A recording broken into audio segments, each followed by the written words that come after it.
Hi everybody, Stacy Whitaker here.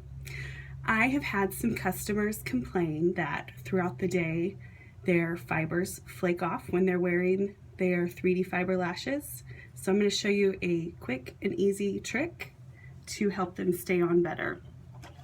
Get your fibers, get your gel, and leave your hair dryer out from blow drying your hair.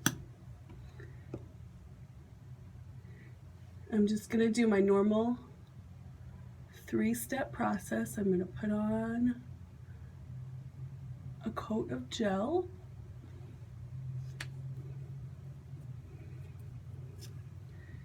And then I'm going to put on my fibers. I like to start in the middle and work out. And after I've put my fibers on, make sure my hair dryer's on low and on cold. And I just hold them up for just a second.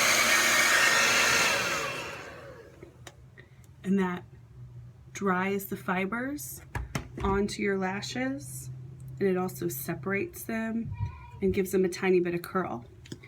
And then I put on my last coat and I'm all done. Thank you for watching. Bye.